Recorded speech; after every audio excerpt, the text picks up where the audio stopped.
Mas antes a gente começa falando aí de saúde. Quero saber de você aí de casa. Você sabia que a compulsão alimentar nem sempre tem origem emocional? Pois é.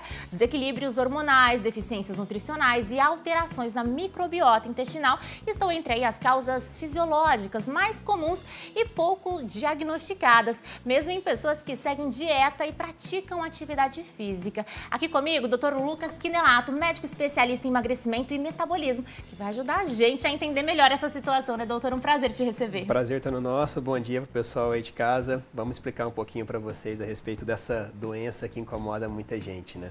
Doutor, então vamos começar logo pelo básico, né? Quero saber o que é exatamente essa compulsão alimentar. Bom, vamos lá. Acho que a forma mais simples de a gente entender o que é compulsão alimentar é você entender o famoso descontrole. Compulsão nada mais é do que um hábito de comer de forma descontrolada, seja em grande quantidade, ou seja, mesmo que numa pequena quantidade, perdendo o controle da pausa. É aquela pessoa que chega em casa, abre a geladeira e começa. Chocolate, melancia, uma bolachinha e ela não para mais.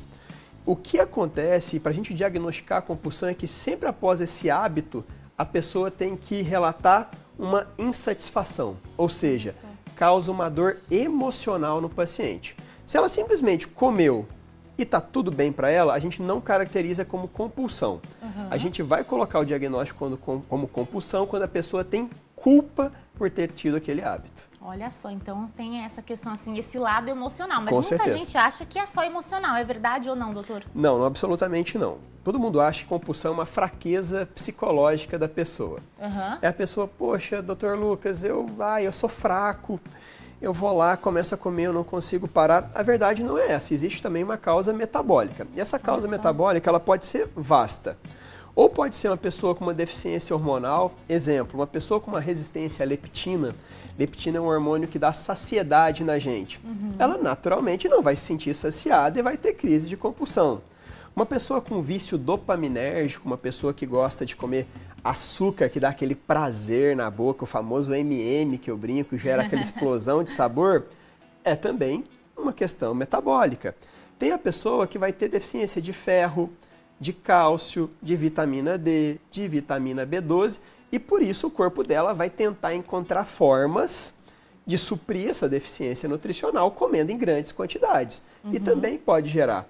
O que a gente vê é que muitas vezes até o nutricionista ou o próprio médico ele tem o hábito de querer julgar o paciente, que é o hábito mais errado possível.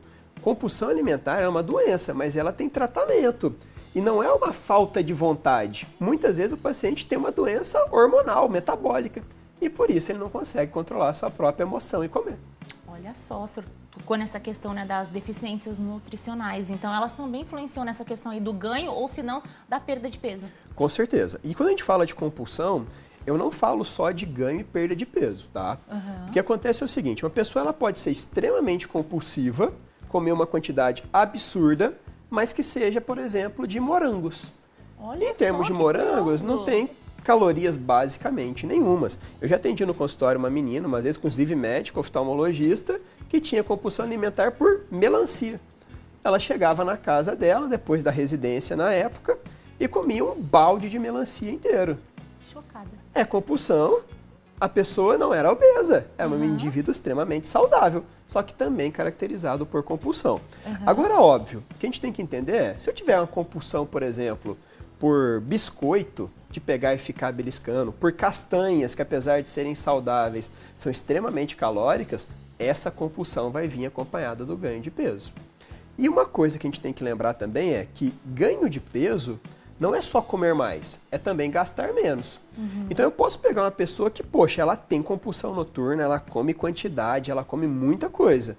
Só que ela pratica atividade física 3, 4 horas por dia. Poxa, ela está gastando demais, mas consome ok, ela vai ficar com peso mais ou menos estável aí. Olha só, fiquei impressionada com essa situação, viu? Como ela se manifesta, né? Pode ser, então, de várias formas, no caso. Eu quero saber quais problemas no corpo ela pode causar, né? Essa vontade exagerada, no caso de comer. Bom, a grande questão, na verdade, eu falo assim, não é só no corpo, né? É na pessoa como um todo. Toda vez que a pessoa começa a comer em grande quantidade, eu crio um hábito. Então, ela vai tentar chegar em casa todos os dias e vai tentar comer aquela mesma quantidade até sentir-se empanturrada. Se a pessoa pegar e sentir empanturrada, a digestão dela já não vai ser legal, ela já não vai conseguir ter uma boa noite de sono, ou se ela tiver essa compulsão no período ali enquanto está trabalhando, na hora do almoço, a performance cognitiva dela no trabalho já vai diminuir. E no que tange a parte hormonal, vamos supor que essa pessoa coma chocolate. Isso pode gerar um quadro de resistência à insulina, um pré-diabetes, um acúmulo de gordura na região visceral que pode ocasionar doenças cardiovasculares, infarto, AVC, trombose. Então, quando a pessoa tem este hábito, essa doença que a gente chama de compulsão alimentar, poxa, isso pode gerar futuramente doenças crônicas nela e a gente tem que saber tratar isso da forma mais adequada. O senhor comentou, né, sobre essa questão aí do intestino, né, que isso Perfeito. também influencia. Quero saber qual é a relação exatamente da fome com esse órgão que a gente sabe. Basicamente, todo mundo chama aí de segundo cérebro, né? Exato. Bom, eu acho que eu fiz bastante parte desse movimento de começar a fazer o eixo intestino-cérebro, né? Então, até uns 2 anos atrás, a gente falava muito sobre isso. Hoje o tema já está mais do que batido, mas vale muito a pena a gente conectar. A gente tem que entender que a gente tem um número de lactobacilos, de bactérias no nosso trato gastrointestinal, que é maior do que o número de células que a gente tem no nosso próprio corpo. Então a gente tem mais bactéria dentro da gente do que propriamente dito de células. Olha só. O que acontece é o seguinte, essas bactérias, esses lactobacilos, eles acabam por controlar muito a nossa produção de hormônios, em especial serotonina. Serotonina é um hormônio que traz tranquilidade. É o hormônio que no paciente que tem ansiedade, depressão, normalmente está desregulado. E se eu tenho uma baixa produção de serotonina, em especial no trato gastrointestinal, é uma pessoa que vai ficar ainda mais ansiosa. E essa ansiedade vai fazer com que ela tenha mais compulsão alimentar. Qual que é o lactobacilo que mais se destaca e que as pessoas mais vão ouvir falar no que tange a questão de compulsão alimentar? Chama-se Akkermansia. Tá?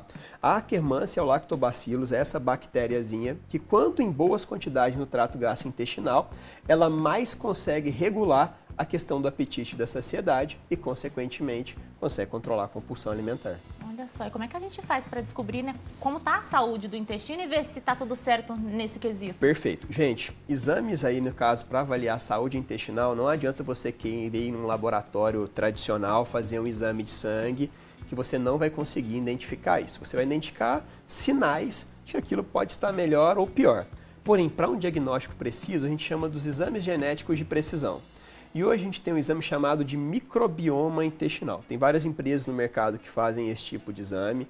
É um exame até muitas vezes um pouco inacessível, é um exame que custa acima dos R$1.000, mas que ele avalia toda a microbiota intestinal do paciente através de um exame genético. Muito simples, tá?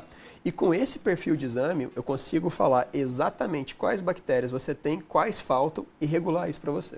Olha só, no caso aí, o senhor comentou sobre essa questão dos sinais, né? Quais sinais o pessoal que está em casa consegue identificar assim, no dia a dia para saber, por exemplo, que precisa procurar um especialista e fazer esse exame, quem sabe? Bom, perfeito. Eu acho que assim, ó, todo e qualquer sintoma do trato gastrointestinal merece muito atenção, gente. Pelo seguinte motivo. Uma das doenças que mais afeta o trato gastrointestinal e muitas vezes é silenciosa são os próprios tumores.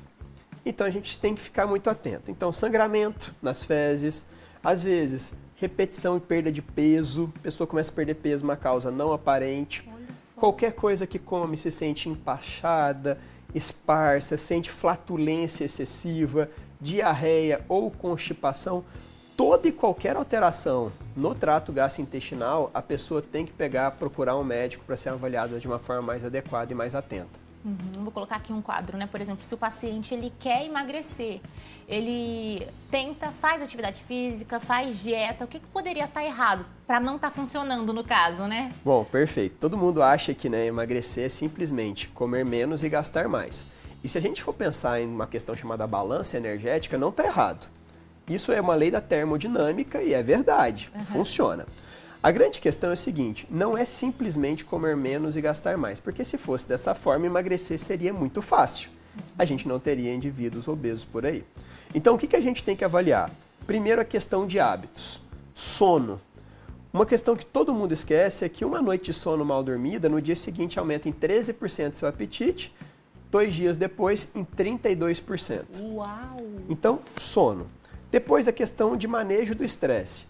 Estresse elevado, a pessoa aumenta o cortisol. O cortisol é um hormônio que dificulta o emagrecimento e o ganho de massa muscular. A pessoa pode estar ganhando peso simplesmente por um desbalanço na questão do cortisol envolvendo estresse. Depois, a gente vai para a questão nutricional. Deficiências como vitamina B12, vitamina D, ferro, magnésio, zinco, ácido ascórbico, que é a vitamina C, tudo isso faz com que a pessoa gaste menos energia para se manter viva. Reduzir essa taxa metabólica basal, que a gente chama, a pessoa para de gastar calorias, qualquer coisa que ela come vai virar gordura. Beleza. Depois a gente vem para a parte hormonal.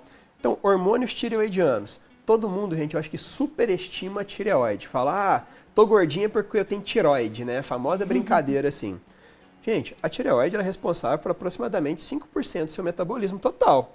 Mas 5% de uma pessoa que gasta 2.000, eu tô falando de 100 calorias. Então, sim, é relevante. A parte climatério menopausa. Mulher entrando ali, 46 anos, acima dos 45 na verdade. Os hormônios estradiol, progesterona, testosterona começam a cair. Caiu esses hormônios, o músculo dela cai. Opa, metabolismo mais baixo, vai ganhar mais peso. Homem com baixa testosterona, a mesma coisa. E aí o que a gente mais chama atenção para a gente hoje são dois hormônios, que é a insulina e a leptina. Insulina é o hormônio responsável por controlar o metabolismo da glicemia. A pessoa come e o açúcar tem que ir para dentro da célula. É o hormônio que está errado na questão do diabetes. E outro que agora ganha grande destaque, e hoje a gente fala que a obesidade é uma doença ligada à leptina, que é o hormônio que atua lá no hipotálamo, que está aqui no meio do nosso cérebro e que controla o apetite e a saciedade. Então emagrecer é muito mais complexo do que simplesmente comer menos e gastar mais. De fato, aí são tantas causas, né, que a gente fica aqui, para quem não entende muito do assunto, fica até perdido, assim. Por isso, cada caso precisa ser avaliado com um profissional, né? No caso, doutor, quero saber agora se força de vontade é suficiente para vencer a compulsão alimentar. Bom, vamos lá. Por obviedade, o tratamento psicológico, o apoio terapêutico, ele ajuda muito.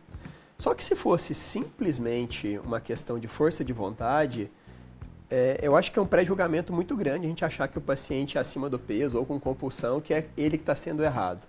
Então, em 90% das vezes, só a pessoa querer controlar a compulsão não é o suficiente. Afinal, uma coisa que eu discordo ali de alguns colegas, falar, é só você pegar e fechar a boca. Não é tão simples quanto parece, como a gente disse no bloco anterior. A pessoa tem que estar com o corpo dela inteiramente regulado para ela conseguir resolver esse problema. Então, gente, força de vontade muitas vezes não é suficiente. Não é suficiente. Precisa de um tratamento multidisciplinar, eu imagino, né? Com certeza. Quais profissionais são envolvidos nesse tipo de tratamento? Bom, eu falo assim, ó, lá no Instituto eu trabalho sempre com 3 profissionais. O médico, para a gente avaliar as causas metabólicas, nutricionais.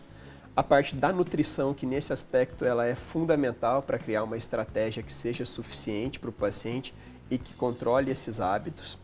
A atividade física, então a questão do treinamento físico. E aqui vale um detalhe muito importante, obviamente não é muito o tema da nossa conversa hoje, mas, gente, atividade física, ela é equivalentemente ao tratamento para ansiedade e depressão do que tomar remédio. Olha só. Então, se você praticar atividade física, tem ansiedade, tem depressão, ela é tão boa quanto o medicamento. E a mesma coisa vale para a compulsão alimentar. E por último, acompanhamento com o psicólogo ou terapeuta. Eu acho que isso faz muito parte, assim, para ter uma rede de apoio. Afinal, o julgamento nessa pessoa é muito grande. Não só o julgamento dela sobre ela mesma. Como eu disse, compulsão vem acompanhada de culpa. Mas o julgamento do parceiro ou da parceira que chega, olha, mais um dia que você foi lá e assaltou a geladeira à noite. E isso não é uma coisa legal nesse momento. Sim, precisa ter ali uma rede de apoio, não só de profissionais, mas acredito eu da também em casa, também. Com certeza. No caso, né, o que o senhor recomenda para quem aí quer emagrecer, mas vive naquele famoso efeito sanfona? Perfeito. Eu acho que essa é a grande briga e vamos ser muito sinceros, gente. Emagrecer hoje se tornou uma commodity. Todo mundo consegue emagrecer. Com as famosas canetinhas emagrecedores, inibidores de absorção de carboidratos e gordura, os medicamentos cada vez mais precisos, emagrecer se tornou fácil. A grande dificuldade nossa hoje é manter o peso do indivíduo, tá? E quando a gente fala de obesidade, a gente tem que lembrar que ela é uma doença crônica. Então você vai começar a tratar e não tem data para parar. Agora, qual que é o conceito que a gente tem? Que, opa, se for necessário usar medicamento para sempre, sim, eu vou usar medicamento para sempre. Só que obesidade se trata com mudança no estilo de vida. Então eu falo de hábitos, eu falo de dieta e eu falo de atividade física. Agora, como toda e qualquer doença, como pressão alta, diabetes, se o paciente não consegue manter um peso saudável, gente, eu tenho que utilizar medicamento com ele. Mas com certeza aí precisa estar acompanhado, né? Acho que vale ressaltar. Precisa estar acompanhado, porque a gente tem visto aí muita gente procurando, inclusive, essas canetas emagrecedoras e usando desenfreadamente sem orientação médica. E isso foi uma questão que mudou na semana passada, tá? A partir de semana passada, gente, a prescrição das canetinhas emagrecedoras. Saxenda, Victoza, Trulicity, Ozempic, Wegovy, Mounjaro agora exigem receita médica, tá? Então, sem receita, as pessoas agora não vão conseguir mais comprar. Por óbvio, a gente vive no Brasil, sempre existe o jeitinho brasileiro, só que cabe a gente ressaltar os riscos, tá? E quais são os riscos, gente? Pessoa ter problemas gastrointestinais, a pessoa ter náusea, vômito, mal-estar, desidratação, hipoglicemia, mas o principal chama-se pancreatite. É uma inflamação no pâncreas e essa doença, gente, ela mata. Então, usar a canetinha para emagrecer não é uma brincadeira, não é para uma coisa que você vai fazer aleatoriamente. Procure ajuda médica, pelo amor de Deus. Com certeza. Doutor, aqui deu já o alerta, então. No caso, para a gente fechar, né, a entrevista de hoje, que recado que o senhor dá para quem aí se sente frustrado por não conseguir emagrecer, mesmo aí se esforçando bastante? Eu acho que o recado que tem que ficar é que, gente, tem solução. Não pode, talvez você não tenha conseguido na primeira, na segunda, na terceira vez, mas se você organizar realmente e realmente estiver disposto a fazer aquilo que precisa ser feito, hoje é muito factível que toda e qualquer pessoa emagreça. Você só não pode fazer isso desacompanhado. E eu digo uma coisa para ficar na sua cabeça antes de você começar a emagrecer, que é para você começar e nunca mais parar, porque emagrecimento é para sempre. Com certeza. E é aquilo que você falou, estilo de vida, né? Tem que mudar. Doutor, obrigada pela participação. Foi um prazer te receber aqui hoje. Eu que agradeço, uma honra participar aqui com vocês. Espero ter somado um pouquinho na vida de cada um de vocês aí de casa. Com certeza. Vou pedir para o senhor deixar o arroba do Instagram aqui. É o @drlucaschinelato, com 2 L's, pessoal. É isso aí. Obrigada. Obrigado você, querida. Uma honra.